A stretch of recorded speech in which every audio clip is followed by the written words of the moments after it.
Everyone, an update on Tropical Storm Ophelia.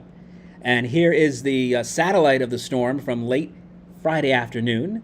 And you can see here, this storm formed, I believe, yesterday to a tropical storm, or earlier Friday. It has strengthened, and at this time it is continuing to strengthen. So this could even be a hurricane making landfall in North Carolina by around midnight is expected landfall. So we're watching this real closely. It's not a major hurricane. It's not going to be a cataclysmic event, but it's going to cause a lot of problems and it's going to be dangerous. Here's a close-up of the storm from late Friday afternoon, a visible satellite. It looks a lot more organized, unfortunately, as the center of the storm is like underneath that bright white dot there. That could be an eye actually trying to form. So we don't want to see that. So if you're really on the coast, especially right here, you want to hunker down because you're going to be experiencing some of the worst effects of this storm tonight. The forecast path from the Hurricane Center, here it is. Landfall we expect again around midnight, not far from Morehead City on the Ocracoke Island area. And again, it could be a hurricane. It moves inland Saturday, and then it weakens quickly as it moves over land, as all these tropical systems do. But it's still going to continue to cause problems right all the way up the coast of the mid-Atlantic states.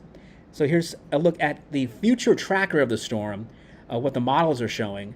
This is about 8 o'clock or so on Friday evening, Eastern time. And I'll reset this and move this for you and show the progression. There it is, moving inland. On Saturday, it moves into Virginia and spreads that rain and wind right up the seaboard. And they'll stop it here about 8 a.m. on Sunday morning. Now it's just a remnant low near Washington, D.C. So it'll weaken quickly, but it's going to cause a lot of problems. So this whole area is going to be impacted by this. As we take a look at the rain, how much rain is going to fall from Ophelia? And here's an article from our friends at the Washington Post. And this graphic from Weatherbell shows it real well.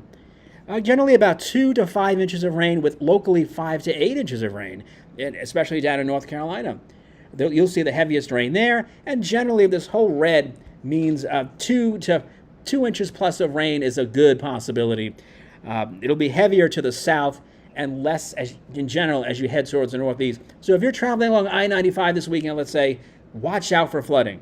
It's not recommended that you travel down here this weekend. If you must, use caution because conditions will be dangerous. Now, as far as the winds, the wind gusts start this about 6 a.m. The forecast shows anything in that bright green is tropical storm wind gusts. As you get up to that orange, you get into hurricane wind gusts. So as you go through the day Saturday, this entire area, you're getting gusts to tropical storm force all day long pretty much. On Saturday, it's going to be a nasty day. There'll be some power outages. They won't generally be that widespread because the strongest winds will tend to be on the shore, right at the coast. But just keep in mind that you could have some scattered outages on Saturday and Saturday night.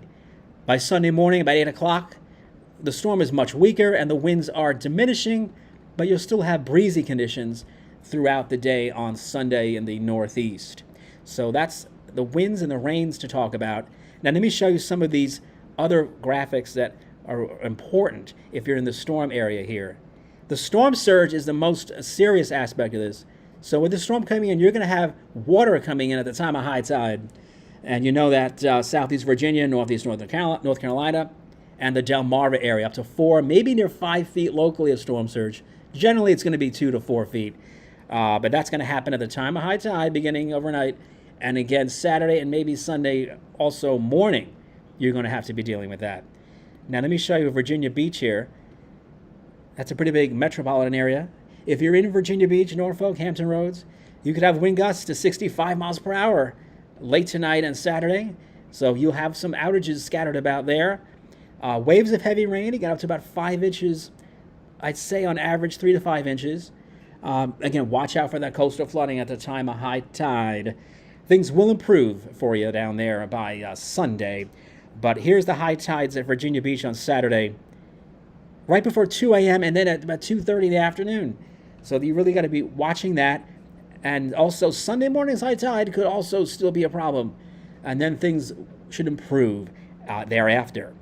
Now, other area I want to show you is this location. North of Virginia Beach, north of Norfolk, Yorktown. on the Chesapeake Bay, they are talking about potential major tidal flooding at the time of high tide, Saturday afternoon. So you got to be real aware of that. That's one of the highest locations there as far as what the water might be. And then another location I want to show you is here in Delaware.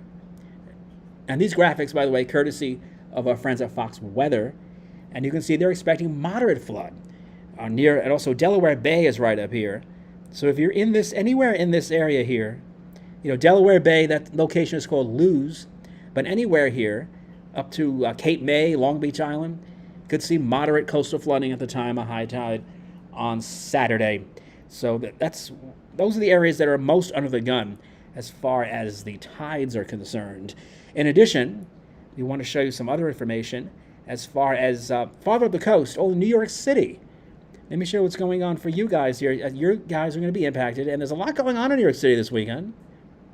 This is a future tracker. This is about 7 a.m. Saturday. You're going to be seeing rain showers in New York off and on throughout the day.